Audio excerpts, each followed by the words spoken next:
Picture this. You're standing in a vibrant, bustling Spanish market. The smells are incredible, the colors are absolutely popping, and boom, you spot it. The absolute perfect ripe tomato. But how do you actually tell the vendor, hey, I want this tomato, not that one? Well, welcome to the Explainer. Today, we're unlocking a fundamental everyday language skill, pointing like a pro using Spanish demonstrative pronouns.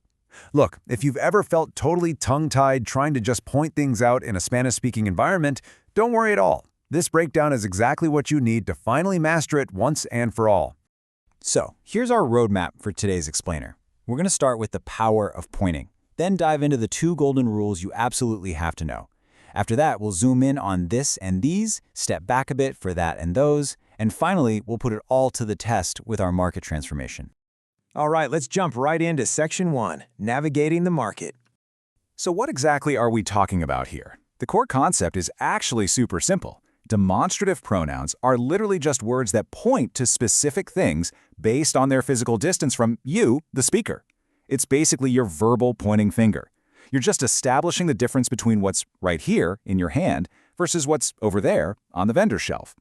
Moving right along to Section 2, let's look at the foundational rules for this whole system. Okay, so Rule 1 is masculine versus feminine, and Rule 2 is singular versus plural. In Spanish, the pronoun you choose to point at an object has to perfectly match both the gender and the quantity of the noun you're pointing at. Think of it like a perfectly synchronized team.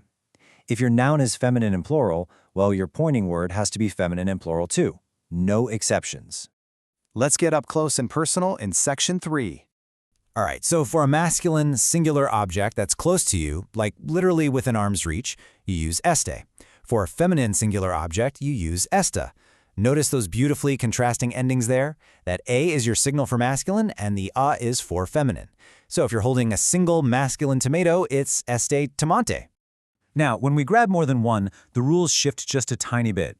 For a feminine plural, esta simply becomes estas. You literally just tack on an S. But wait, look closely at the masculine plural. Este transforms into estos. I really want you to focus here because this is a tricky spot where a lot of learners stumble. It does not become estes, it becomes estos. You got to keep your eye on that OS ending. Okay, stepping back a bit for Section 4, that and those. For singular objects that are a short distance away from you, notice how we just dropped the T from our close-up words. So este just becomes ese for a masculine singular, meaning that masculine object. And esta becomes esa for a feminine singular. Once again, those really clear E and A endings are telling us the gender right away. Let's see how they morph into plurals for those distant objects. Just like before, the feminine is incredibly straightforward. Esa becomes esas. And the masculine follows that exact same crucial pattern we saw earlier. Ese morphs into esos. You really want to lock this pattern in your mind for good. The masculine plural takes the os, and the feminine plural takes the as. Take a look at this. This right here is your ultimate visual cheat sheet, summarizing the whole shebang: distance, gender, and number. Notice the beautiful pattern here? Este, esta, estos, estas, for things right here, super close to you. And ese, esa, esos, esas, for things just over there. Distance is on the left, close versus far, and gender is across the top. It really shows you how perfectly consistent these forms actually are once you see the whole matrix. Now, let's bring it all together in Section 5 and put page 43 to the test.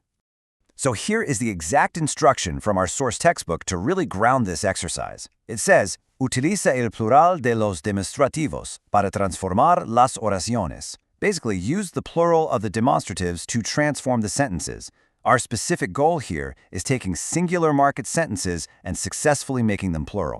Let's walk through the very first example from the book together, step by step. The singular sentence is, Este tomate está verde. This tomato is green. Okay, step 1, identify the gender. We know tomate is masculine. Step 2, pluralize the noun. Tomate becomes tomates. And finally, step 3, transform the pronoun. Since it's close and masculine, este gracefully becomes estos. So, our final perfect transformation, estos tomates, these tomatoes. Now, watch how this builds when we push a feminine object slightly further away. The singular sentence is, Esa naranja está demasiado amarilla. That orange is too yellow. Since we're pointing at a feminine object at a slight distance, we use esa. To make it plural, naranja becomes naranjas, and our pronoun esa expands to esas. The result, esas naranjas están demasiado amarillas. Emphasizing our distant masculine items next, we have the sentence, Ese vegetal es muy caro. That vegetable is very expensive.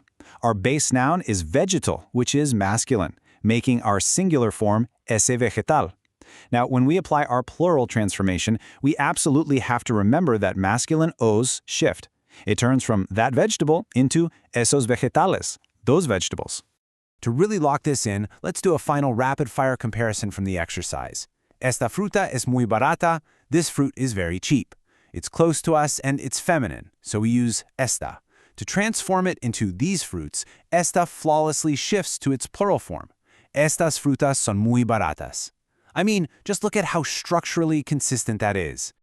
You know, you have done a fantastic job today mastering how to say this and that, these and those using the source material. But as we wrap up this explainer, I want to leave you with a bit of a provocative thought. We know how to point to something in our hand, and we know how to point to something right over there on the counter. But what if you need to point to a stall at the very far opposite end of the market, entirely out of your reach? Is there a hidden third tier of Spanish distance? Well, that is a fascinating grammatical puzzle for you to ponder until next time. Keep practicing, keep pointing, and keep learning.